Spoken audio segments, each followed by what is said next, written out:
Hi, ಇದು Friday morning. ಇವತ್ತು ಸ್ವಲ್ಪ ಡಿಫ್ರೆಂಟ್ ಅಂತಲೇ ಹೇಳ್ಬೋದು. ಯಾಕಂದರೆ ಇಷ್ಟು ದಿನ ಸೆಕೆ ಬಿಸಿಲು ಅಂತಿದ್ವಿ. ಇವತ್ತು ಸ್ವಲ್ಪ ಮೋಡ ಕವಿದ ವಾತಾವರಣ ಇತ್ತು. ಸೊ ಅದಕ್ಕೆ ಕಾಫಿ ಕುಡಿತಿದ್ವಿ. ಮೋಸ್ಟ್ಲಿ ಮಳೆ ಬರುತ್ತೆ ಅಂದ್ಕೊಂಡ್ವಿ, ಬಟ್ ಬರಲಿಲ್ಲ. ಹಾಗೆಯೇ ನಮ್ಮಮ್ಮ ಬೆಳಗ್ಗೆನೇ ಅನ್ನ ಸಾಂಬಾರು ಮಾಡಬೇಕು ಅಂದ್ಕೊಂಡ್ರು.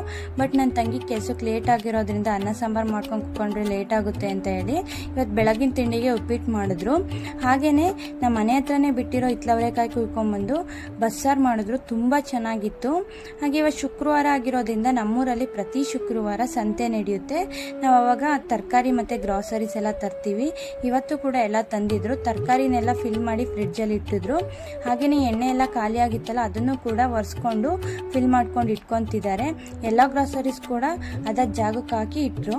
ಆ್ಯಂಡ್ ಇವತ್ತು RCB ಮತ್ತು CSK ಮ್ಯಾಚ್ ಬೇರೆ ಇದೆ. ನಾವಂತೂ RCB ಅಭಿಮಾನಿ. ನೀವು ಯಾವ ಸಪೋರ್ಟರ್ ಅಂತ ಕಮೆಂಟ್ ಮಾಡಿ. ಇವತ್ತಿನ ಬ್ಲಾಗ್ ಇಷ್ಟೇ. Thank you for watching. Bye.